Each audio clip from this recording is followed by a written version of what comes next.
சிந்தையில் சிவமணம் வீசுது தினம் தினம் அறிவாயமரேசா. உன்னுடன் கலந்திடும் நாள் எது சொல்லிடு, உன்னுடன் கலந்திடும் நாள் எது சொல்லிடு, வரமதை உடன் தருமே எங்கள் அருணாச்சல சிவமே. நம்ம இந்த இடத்துக்கு வரப்போ வந்து பார்த்திங்கன்னா 4 பேராக தான் வந்தோம். தஞ்சாவூர்லேருந்து நம்ம இங்கே பயணப்பட்டு வந்திருந்தோம். நம்ம காணொலியை பார்த்துட்டு இந்த ஊரை சேர்ந்த தம்பிகள் வந்திருக்காங்க. நம்ம அந்த தம்பிகள்கிட்டையும் நம்ம பேசுவோம். தம்பி வணக்கங்கய்யா. உங்களுடைய பெயருங்கய்யா? என்னுடைய பேர் மனோஜ். உங்களுடைய பேருங்கய்யா? கோகுலா. கோகுல்.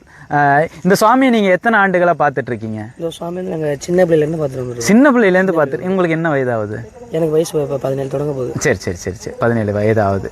பரவாயில்ல. இதை எப்படியும் முயற்சி பண்ணியிருக்கீங்களா அந்த சாமி வரத்துக்கு? முயற்சி பண்ணியிருக்கேன். 1 வருஷம் ஆச்சு. நான் வர எந்த ஒரு தகவலும். அதுக்கப்புறம் பார்த்தீங்கன்னா உங்கள் வீடியோ பார்த்தேன். சரிங்க. பக்கத்துக்கு போட்டுருந்தீங்க. இப்போ லைவ் பார்த்தேன், வந்திருக்கேன் உங்க வீடியோ. நல்லது நல்லது. இந்த திருமேனியை நம்ம பார்க்கறதுக்கு முன்னாடி நமக்கு முன்னாடி வழிபாடு செய்யறதும் அவ்வப்போது வந்து பூஜை செய்யறதும் தம்பிங்க தான். இந்த இடத்துல வந்து பாத்தீங்கன்னா மழைக்காலங்கள்ல தண்ணி முழுக்க தேங்கி நிக்குமோ? மழை பெஞ்சிரும். மழை பெஞ்சிச்சுன்னா தண்ணி ரொம்பிடும்.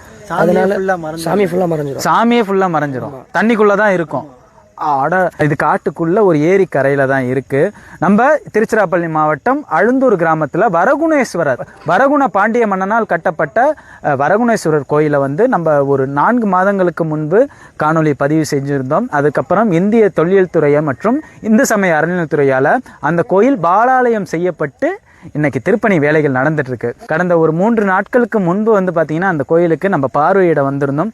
அப்போதுதான் அங்க இருக்கிற ஒரு ஐயா தான் நம்மளுக்கு இந்த சுவாமியை தெரியப்படுத்தினாங்க. அதுக்கப்புறம் பிரதோஷம் எந்த இடத்துல வழிபாடு இல்லையோ அங்க நம்ம பிரதோஷ வழிபாடு செய்வது வழக்கம்.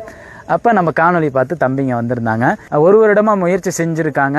ஆனால் உண்மையிலே வந்து பார்த்தீங்கன்னா சிவபெருமானை பொறுத்தவரையும் இந்த இடத்துக்கு யார் வரணும், யார் இவரை பற்றி தெரியப்படுத்தணும், யார் பூஜை செய்யணுன்றதை முடிவு பண்ணுறது கூட இறைவன் தான். அதான் அவன் அருளாலே அவன் தாழ் வணங்கின்றது தான் மிக விரைவில் வழிபாட்டுக்கு வருன்றத இந்த தம்பிங்கள்ட்ட நம்ம ஒப்புதல் கொடுத்துட்டே போவோம். ஏன்னா இந்த தம்பிகள் ஓராண்டு காலமாக சுவாமி எடுத்து வைக்கிறதுக்காக போராடி இருக்காங்க. சிறு வயதுல தம்பிகள் மாதிரி தான் இருக்கணும்னு நாங்க விரும்புறோம். என்ன காரணம்னா முன்ஜென்ம புண்ணியம் செய்திருந்தால் மட்டும்தான் சிவபெருமான வணங்கணும், சிவபெருமான காக்கணும்ன்ற எண்ணமே தோன்றும். அப்படிதான் இந்த தம்பி வந்து ஓராண்டுகளா முயற்சி செஞ்சிருக்காங்க. இன்னைக்கு இறைவன் தான் இவங்களை அழைச்சிட்டு வந்திருக்காரு, இங்கே அழைச்சிட்டு வந்திருக்காரு. தம்பி இன்னைக்கு மன மகிழ்வா இருக்கா? ரொம்ப சந்தோஷமா இருக்கா? நிச்சயம் நல்லதே நடக்கும். இது போல எல்லா இளைஞர்களும் முன் வரணும். ஊர்ல ஒரு ஒதுக்குப்புறமா ஒரு சுவாமி இருக்கு, நம்மளுக்கு என்னன்னு கடந்து போகாம முன் வாருங்க. யாரோ ஒருத்தவங்க எடுக்கிற முயற்சி தான் அந்த சுவாமி மேலும் 1000 ஆண்டுகள் அழியாமல் பாதுகாக்கப்படும்.